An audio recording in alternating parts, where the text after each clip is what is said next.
Guys, I can't wait till I finish my psychology degree. And the reason is because I can't wait till I can help and fix everyone on earth that wants to be fixed and helped, of course. And the way I would do it, I think, is by putting my hand on their brain. Huh? Grabbing their brain. Fixed. Fixed. Fixed. Bro, some people just need, bro, some people just need their head shaked. Bro, some people just need their head shaken. They'll be okay. They would be okay. I'm just brainstorming here, brainstorming ideas, nothing set in stone. Okay? But I just think some people really, really are incredible. For example, the reason why I'm making this video is because something interesting happened to me today. I employed a lady about a month ago to do some work for me for about a year. Okay? Contract was about a year. Now, for the last 3 weeks, we've been speaking, emailing, setting her up and whatnot, and she seemed so enthused and so happy to do this. Every time I'd call her and check in and, hey, how you going with the task? Do you need any help? Are you okay? Is anything overwhelming? Is anything troubling you? Can I get you any assistance from somewhere? Do you need this? Do you need that? On here, I have a laugh and I run amok and I'm a bit more personal. But in the professional setting, I'm actually very hospitable and welcoming and nice and, try to do all that. I like people to be comfortable and whatnot. Anyway, so I'm professional. I'm a professional. I can't do that. Can't do that over there. Bullets. Anyway, so she done a couple things that a normal human would be like, bro, you okay, bro? You need shake? You need shake? I didn't do that. I should have done that, bro. I should have just, from day one, should have just went that, started shaking heads. Are you okay? Okay, malfunction, go back to normal, go back to normal now, go back to normal now. I didn't do that, obviously. And for the greater good, for the greater good, I overlooked. I said, you know what? I made excuses. I said, it's still early. She still needs to get used to things. Still got a year to go. I'm not going to judge her based on this performance. So, first incident happens. I overlook it. I was like, that's fine. I was like, that's fine. I'll pay for it. I'll pay for your mistake. You're learning. No problem. It's okay. It's okay.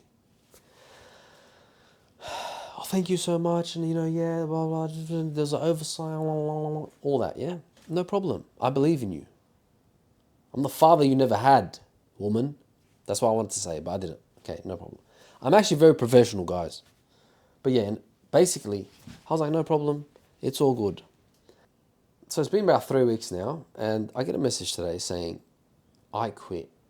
And it was very confusing because the day before, she's telling me how she looks forward to working for the whole year and hopefully a long-term relationship and blah. So I'm sitting here, I'm like, did we have the same conversation yesterday? And then I sent a message to her saying, look, this has come as a surprise. What is the change of heart? How can I make things easier for you? What can I do to make this better? I don't want you to quit. I actually value what you're doing. And how can we make this work for both of us? That's the thing that's annoying. It's like, are we living in different realities? Because it's so easy for someone to literally just gaslight you and tell you that what happened didn't happen. Oh, thank you, I really liked, blah, blah, and all of that back and forth. Just to end up saying, yeah, no, I don't remember that happening. No, I don't remember saying that. Huh? What? What? Like head top. Look, head top, bro, head top. Bro, it was literally less than 24 hours ago. What are you talking about? But that's the thing. That's the thing. It's so easy for people to get away. Because if there's no proof, there's no evidence, what can you say back? And bro, and that's so scary, man. It's so scary when you're literally having one version of reality. And then if someone says to you, no, that didn't happen, and it's literally you and them, what do you say, bro?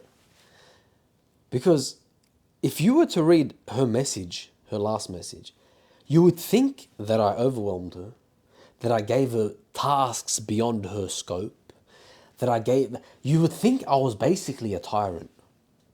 Reading the message, you would actually think she described Pharaoh. You know Pharaoh, brother? She described a tyrant. She described, oh, and you did this, and this was too. And you're like, whoa, whoa, whoa.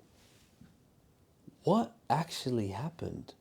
Because yesterday you were all smiles and you were happy and things were good. And first of all, you didn't show any signs of any issue. This isn't the first time that I've dealt with someone, just changing the whole narrative, switching the story, literally making you believe that what happened didn't happen. And it made me think, man, that as a guy, it's kind of scary, bro. Any girl you meet, if it's just you and her in a setting, you're screwed, bro. You're literally taking a chance.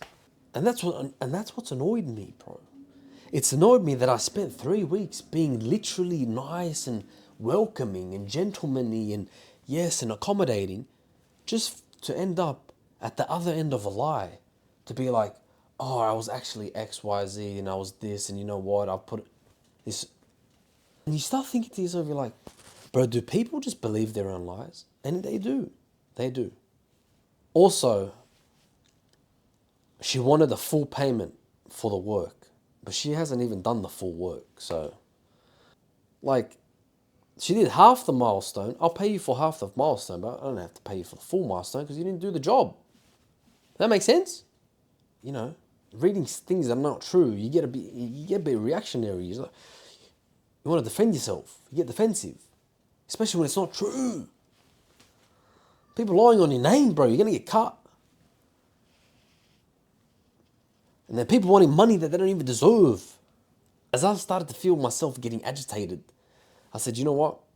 Let me chill for a second. Let me go outside. Let me have a walk. And let me come back when I'm a bit more calmer. When I was gone, I had a profound realization.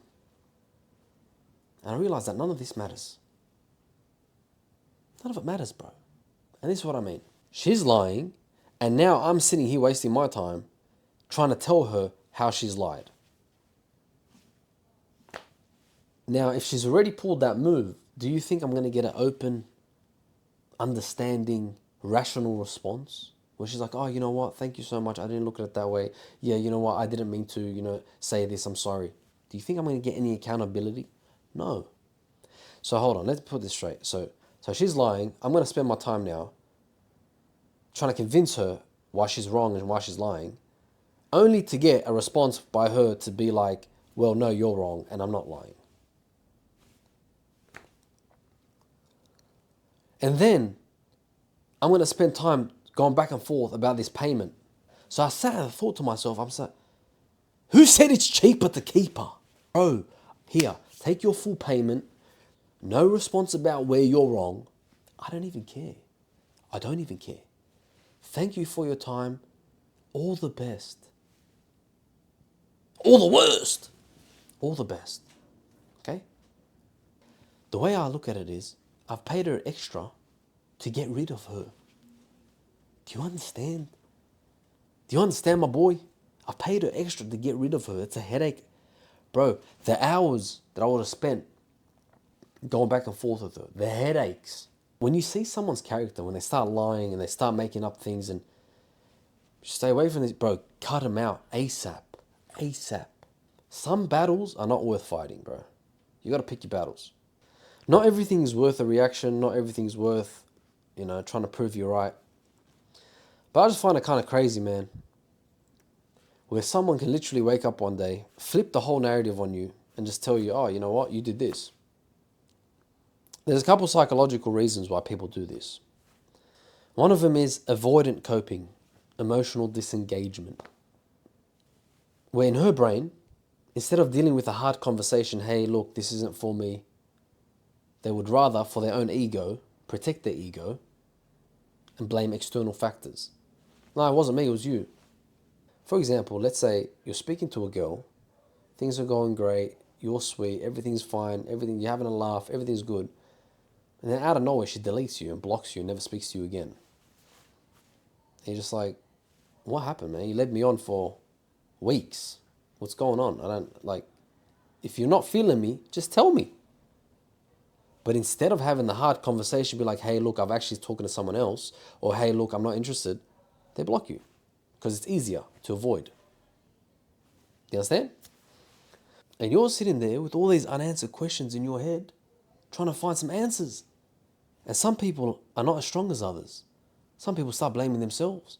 Instead of realizing it's an external issue, nothing to do with you. It's all on her, bro, her issue. You were going sweet, things were going good. She bounced, she switched up. You did nothing. But some people, they start blaming themselves. Oh, what did I do wrong? Maybe it's this. And they're just, you know what I mean? It's not fair, bro. You should be a decent person. You should let someone know, hey, look, I've had a change of heart, 1, 2, 3. You know, because you don't know who it affects. I know guys out there that get really affected about these things, you know what I mean? Like, so I want to fix them, grab their heads and that. You know, that's why the old age saying, treat people how you want to be treated. But you realize that people just treat people very poorly. It's very weird, bro. People go through life. There's no integrity.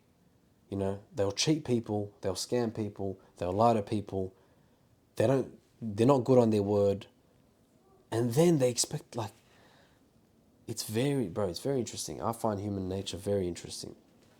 That's why I'm going to be the best psychologist in the world when I grab their heads like that. Bro, you see those people that go on stages and they get healed? I was blind and now I can see, you know, they're healed. Bro, I'm going to be that bloke. That devil is gone from you. Easy as. To his feet have received. That's all he needs, bro. Starts running the bloke, look at him. The human ego is so fragile, you know? It's just very interesting. Like even this example today is just such a little small example.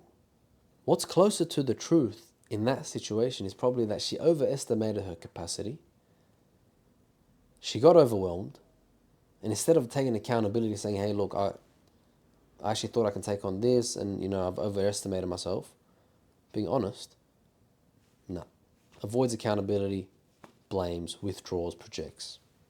Yeah, it trips me out sometimes when you think about it because it's like, bro, you could be sitting, you and a girl, and she can literally turn around and say, oh, he hit me, he abused me, he did this to me, he whatever. And you're like, that's literally not what happened. But what can you prove? What can you prove, bro? What can you prove? Don't get yourself in that situation, bro. You always got to think about this stuff. Think about what can I prove? It's not what you know, it's what you can prove. Once I was at a party, and the next day I get a message from a girl saying, hey, I'm going to go to the police and say that you did this to me. I was like, bro, that's not me, bro. I don't do that. What are you talking about? So I called the girl, and then I recorded the conversation. And in the conversation, she says, if you don't pay me XYZ, I'm going to go to the police and tell them you did XYZ. If you don't pay me by tonight. Blackmail. Just blackmail, bro. And I was thinking to myself, I'm like, man, what would happen if I never had the recording? What would have happened if I never had the recording, bro? What would have happened? Literally, on the news, people in the whole area, your reputation. Oh, he did this bloke, he did that. For what for what, bro? For random human that you barely even know. It's crazy, man. It's honestly crazy. The amount of people that I met that were locked up for some lie or some rubbish that their partner or their ex or some woman said about them. There's a lot of people in there that literally, they tell you stories and you're like, damn, bro, like, you got set up? That's a full setup. But then again, you got to take it with a grain of salt because everyone inside has a I'm innocent story. So you don't really know. Some people are genuinely innocent. Some people are just like lying. Like there was a guy that I remember once. He said they told me this whole story about how he ran the whole area. He pushed all the drugs through the area. He was the number one kingpin. And things had to go through him and blah, blah, and this and that. It made all that story, but really when we found out his charges, it's because he bashed his wife. You know what I mean? You're in here for domestic violence, man. You're not in here for being Pablo Escobar. You know what I mean? So, and you're a junkie as well, on top of that. Like you're walking around and just doing that. So I'm probably not going to believe your story. All due respect, my brother. Pablo, all due respect, I'm probably not going to believe your story. Oh, why people lie, man? I don't know. It's just easier to tell the truth so you don't have to remember all the things you've said. Because they catch up to you, man. You'll slip up eventually. You can't remember everything you've said if you're just going around lying. You can't remember it. The thing about for me, man, if I have a relationship with someone, if I catch them once lying, I don't want a long-term relationship with that person ever again. It's because, like, I don't know, like, why lie, bro? Why lie? Why lie? Why lie? Why? Shake his head, bro. Shake his head. I have a friend that went through depression, and his dad walked in the room one day. This is after like 2 weeks of him sleeping in bed, not getting up. And he goes to him, "What's wrong with you? What's wrong with you, boy?" And then his son goes to him, "Dad, I don't know, I'm depressed." Picture this, bro. His 60-year-old dad, who's about to leave for work, he's hearing this from his son saying, I can't. He was heartbroken over a girl. Anyway, all that. He's got, "Dad, I got depression." His dad looked at him and said, "Get rid of it! Get rid of it! Get rid of it!" When you actually think about it, kind of makes sense. Just get rid of it, bro. You know what I mean? He told him, "Get rid of it!" And then he went to work. 60 years old. Just get rid of it, bro. Sometimes, like I said, some people are stronger than others, man. So, when I finish this psychology thing, I think I'd be, very professional and try to help, but internally, I feel like I'd be that dad. I feel like internally I'd grab it. Get rid of it. Fix it. Fix. There's a thing called the sunk cost fallacy. Sunk cost fallacy. It's pretty much where you've sunk all your costs into something. Your time, your energy, your money, your resources, all that. You put it into something. You know you should probably stop doing it, but because you've already invested a lot of time, energy, money, effort, you tell yourself, "Nah, trust me. No, trust me. It's going to be worth it." The sunk cost fallacy. All right, let's say, for example, you're in a toxic relationship for about 5 years, you're with someone, you've got all this history and whatnot, and you want to leave, but you start telling yourself, "Man, we've come so far, like, we've got a lot of history, like, instead of telling yourself, what about the next 5 years? Is the next 5 years going to be better than the last 5 years? Instead of thinking that way, you start thinking like, "Yeah, but I've already put in a lot. I've already put in a lot." Instead of calling a spade and be like, "Look, you just need to know when to exit. You need to know when to like cut your losses." Instead of doing that, the fallacy where people in their brain convince themselves to be like, "No, but it's worth it." I do it sometimes. It's human nature, bro. Like, for example, in the music thing. If I wasn't a goat, I was just a normal, mediocre, very average artist. If I was a bad artist, and I wasn't a goat,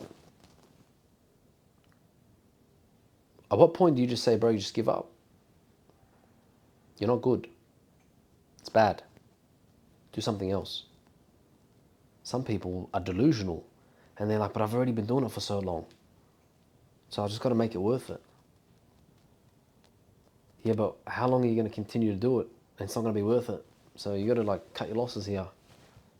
Luckily, I'm a goat and I don't have that problem. I'll be doing this till I'm 403 years old. Until I decide to quit. Maybe even earlier than that. You never know. God puts it in my heart. I start getting religious. I'll start cutting out music altogether. You never know, bro. So, point of the story is sunk cost fallacy. Do you have an example where you can tell me where you should have cut your losses, but because you've already invested so much, whatever it's your time, your heart, your love, your energy, your money, you're just like, you know what, your friendship. What about friends, bro? You don't want to cut off friends because you're like, bro, this bloke snaked me doing 1, 2, 3, but you know, we've got such a history. Ah, he's alright. Bro, just you won't die. There's literally 8 billion people on Earth, bro. Just get just get another friend, man. Yeah, but I've already sunk costs into it, bro. I've already I don't want to come out empty-handed. Sometimes you just got to come out empty-handed, bro. Take the L and move on. You feel me? I'm battling with this right now. I put in a lot of time into something, and I'm just wondering, should I stay or should I go? Should I stay or should I go? Anyway, till next time, fellas.